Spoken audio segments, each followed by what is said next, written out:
Hey there, and welcome back. Today, we're going to do a little review of our recent English class. We'll look back at some of the challenges we all run into, the power of a good story, and, of course, the grammar you need to tell those stories. So, let's just dive right in. So let's just kick things off with a question I think we can all relate to. Do you ever feel like life just gets in the way of your goals, your learning goals? Yeah, it's a totally universal struggle, and it is absolutely okay to feel that way. And that's a perfect lead-in to our first section here, when life gets in the way. We're going to explore how real-life stuff can mess with our learning, and we'll use a recent experience from our class as the perfect example. You know, this past week was a textbook example of this, wasn't it? It was a tough one. There's a new rescue cat, Silver, who's still getting used to his new home, and that means not a lot of sleep for anyone. On top of that, you've got stressful work deadlines piling up from September. It's no wonder you'd feel completely exhausted and overwhelmed. So of course, homework got postponed. Sometimes life just has to take priority. And that whole situation just brings this quote to life, doesn't it? You cannot expect to achieve new goals or reach new heights by doing the same things you have always done.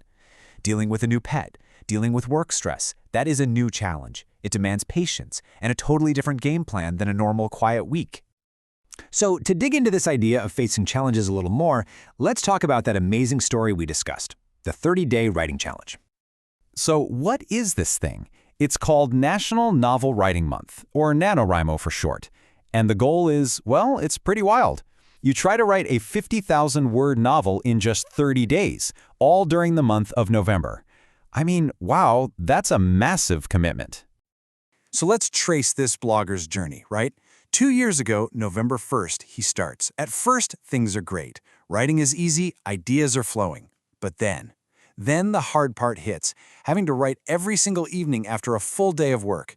He almost gave up. But get this, on November 30th, he did it. He actually finished the book. The next year, he took everything he learned and spent a solid 6 months writing a much better book, which he published. And he sold 202 copies. Pretty incredible, right? From a crazy 1-month challenge to a published author. And this right here, this is the key. The blogger himself said, of course, the book was not great because you can't write a good book in 30 days, but I was now a writer. You see? The process, the habit he built, that new identity, that was the real win, not getting it perfect on the first try. And see, that brings it all full circle, right back to where we started.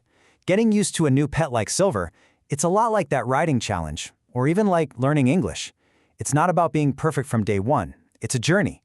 It takes time, it takes patience, and it takes that daily effort, especially on the days you're feeling tired. So how do we actually talk about these challenges and these stories in English? Well, you need the right tools. And that brings us to our grammar toolkit for this lesson, the language of the past. Seriously, don't think of this as a bunch of boring rules. Think of it as the toolbox you need to share your own amazing experiences. Okay, so this table right here, think of these as the absolute building blocks for telling stories. To talk about that blogger's journey, we had to use these irregular verbs in the past simple. We said things like, he wrote a book, he spent 6 months, I had a lot of ideas. These words are just so essential for telling your own stories. All right, let's clear something up that trips a lot of people up. Who is doing the action? We use subject pronouns like he, they, and we before the verb. So it's always, he wrote a book. The other ones, the object pronouns like him, them, and us, those go after the verb, like in I saw him. The big takeaway here is you would never ever say, him wrote a book. You know, to tell a good story, you got to make sure your listener can follow along, right?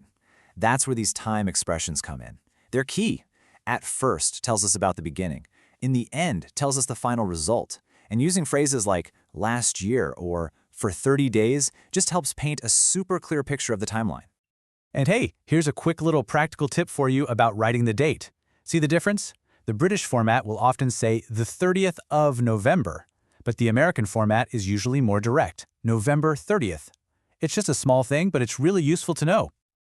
All right, let's add one more tool to our grammar toolkit. It's not always enough to say what you did. Sometimes you need to explain why you did it. So this next part is all about explaining your purpose. We do this with something called a purpose clause. Now that sounds way more complicated than it is. Really, it's just the part of the sentence that answers the question, why? Why did you do that thing?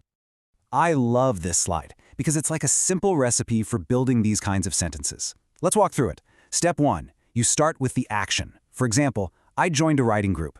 Step 2, add so that. Step 3, add the subject again, I. Step 4, toss in a modal verb like could. And finally, step 5, add the main verb, work from home. Put it all together and what do you get? I joined a writing group so that I could work from home. Boom! You just perfectly explained your goal.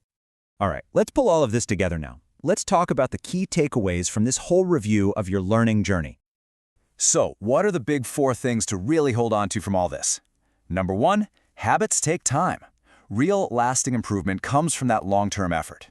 Number 2, your life is a lesson. The challenges you face every day are just as important as anything in a textbook.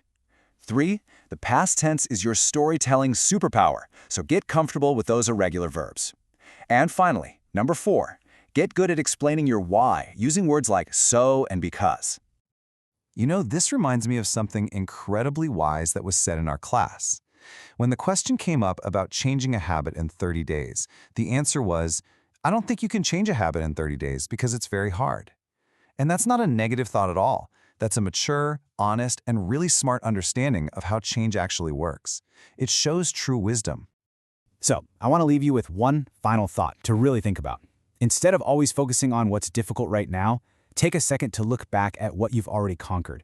What challenge are you proud of facing in your life? Just taking a moment to recognize your own strength, that's a really powerful part of any journey.